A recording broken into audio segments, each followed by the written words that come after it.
Em nome do Pai, do Filho e do Espírito Santo. Amém.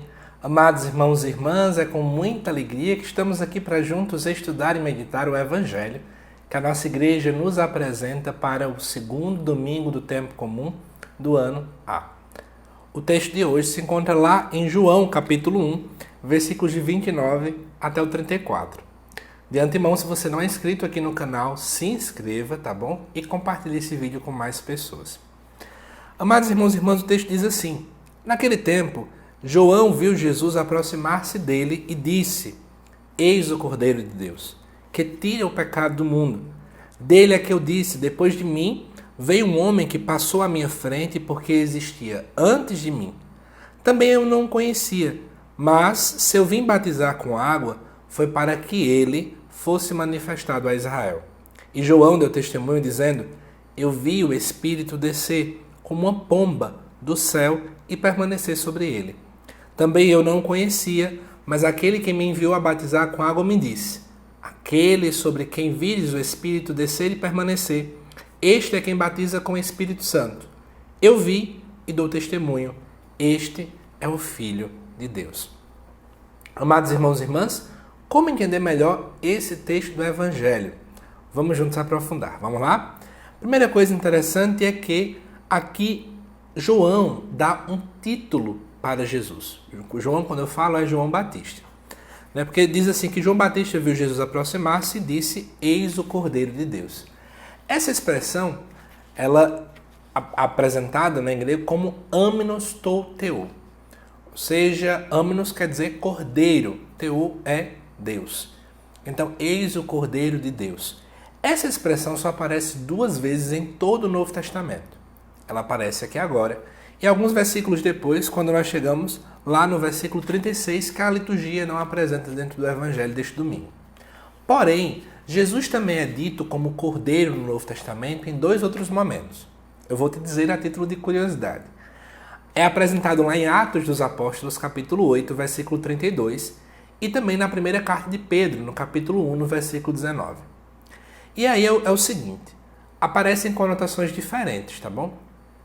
Lá em Atos dos Apóstolos, quando é apresentado o Cordeiro, dá uma simbologia muito grande do cântico do servo sofredor, que inclusive a gente já refletiu um pouco sobre isso na primeira leitura.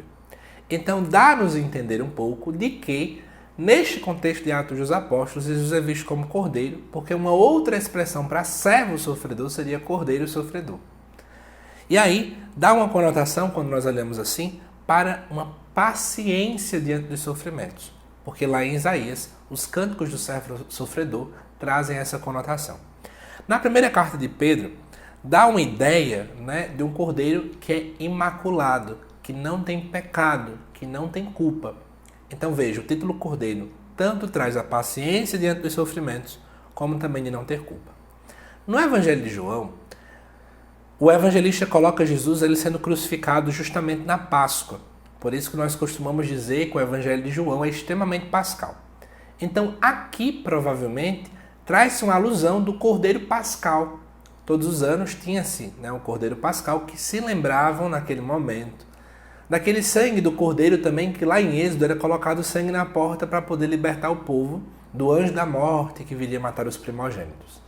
Então, aqui, nós temos Cristo como Cordeiro Pascal, que com sua morte expia os nossos pecados. Então, olha o monte de conotação que um único título pode nos remeter. Mas, além disso, é interessante você perceber que é a primeira vez que Jesus aparece de modo tão público dentro do Evangelho de João. E já nesse início, é preciso fazer uma correção. Essa é a palavra mesmo, correção. Porque o povo esperava um Messias triunfalista, um Messias real, um Messias que viesse com luta armada. E é preciso mostrar que, desde o princípio, Jesus é o Messias que é um servo sofredor. É aquele que se oferece, aquele que sofre com paciência, é aquele que vem salvar-nos dos nossos pecados. E aí, ainda continuando nesse detalhe, é como se a gente pudesse perceber que já no batismo de Jesus, já temos uma ligação então com a cruz. Porque essa dinâmica do Cordeiro acontece com a cruz. Mas vamos adiante ainda, que temos mais um detalhe para poder perceber. Lá no versículo 34, um outro título é dado a Jesus. É dito assim: eu vi e dou testemunho, este é o Filho de Deus. Essa mesma expressão grega aparece também no Evangelho de Lucas, em apenas 2 vezes. Lucas 9:35, no momento da transfiguração, e Lucas 23:35, no momento da cruz. Tanto a transfiguração coloca isso também no contexto de cruz, como na cruz propriamente falada no capítulo 23 de Lucas. Então, nós aqui mais uma vez estamos vendo essa ligação do batismo com a cruz. O batismo que implica em oferta de vida, que implica em sacrifício. Só que é interessante que Jesus, sendo cordeiro, sendo essa ovelha que vai para o matadouro, que vai ser crucificada, ela não é uma ovelha qualquer, mas uma ovelha escolhida por Deus. Como se não bastasse, o Evangelho apresenta ainda um outro elemento que é importante para finalizar nosso estudo do texto em si, que é a expressão da pomba, né? Eu vi o Espírito descer como uma pomba. Ora, lá em Gênesis, no relato do dilúvio, aparece também a imagem da pomba. Noé solta uma pomba e ela volta com um galhozinho na boca para poder dizer que de fato a água baixou. As tormentas baixaram. Agora é tempo de paz, agora é tempo de uma nova criação. Jesus também é aquele que de fato derruba, ameniza, diminui, acalma as tempestades, as inundações da nossa vida e traz para nós uma nova vida e paz. Paz essa que é harmonia. Inclusive a gente viu na segunda leitura a expressão paz que Paulo também utiliza. E aí só uma coisa que antes que eu esqueça, passa despercebido de vocês, é que a palavra que fala assim, que tira o pecado do mundo, o verbo tirar em grego é o verbo airo, que significa não apenas tirar, como também carregar. Jesus não apenas tira, como ele carrega os pecados da humanidade em si. Mas eu quero finalizar esse vídeo, trazendo para vocês 4 tópicos de aplicação para o hoje destes nossos textos, desse evangelho. Primeira coisa, se você observar, João Batista disse que não conhecia Jesus. Mas, quando ele viu Jesus indo ser batizado, ele entendeu quem ele era. João Batista aparece aqui como uma pessoa que conhece os sinais, que observa os sinais. Nós também temos que ser como João Batista e observar Jesus nos pequenos sinais ao nosso redor. Temos que fazer isso. Segunda coisa, no batismo de Jesus, o novo tempo se inaugura. No nosso batismo também tem que ser assim. Nós somos batizados para ali participar da missão de Jesus Cristo. Você tem buscado também participar da missão de Jesus? Antes de prosseguir o vídeo, tem um detalhe para contar para vocês, tá bom? A partir desta semana, todas as pessoas que se tornarem membros aqui do canal, na forma discipulado, que é o valor que você paga de cerca de R$25 ao mês, você vai ter acesso não apenas ao estudo do Credo, que já está disponível há muito tempo, como também agora um estudo completo dos sacramentos da igreja à luz do catecismo. Então corre, torna-se membro, assim você também me ajuda a evangelizar aqui no canal, tá bom? Que Deus te abençoe de antemão.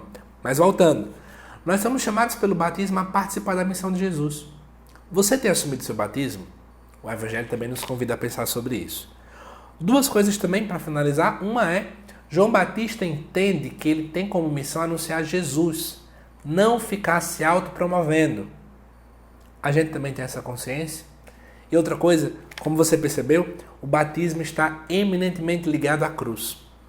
Só dá para assumir o batismo se nós também abraçarmos a cruz. Mas muita gente foge da cruz. E você, tem abraçado ou fugido dela? Deixa a reflexão no ar para você. Que Deus te abençoe, amada irmã e irmã. Te aguardo nos próximos vídeos aqui do canal. Até mais.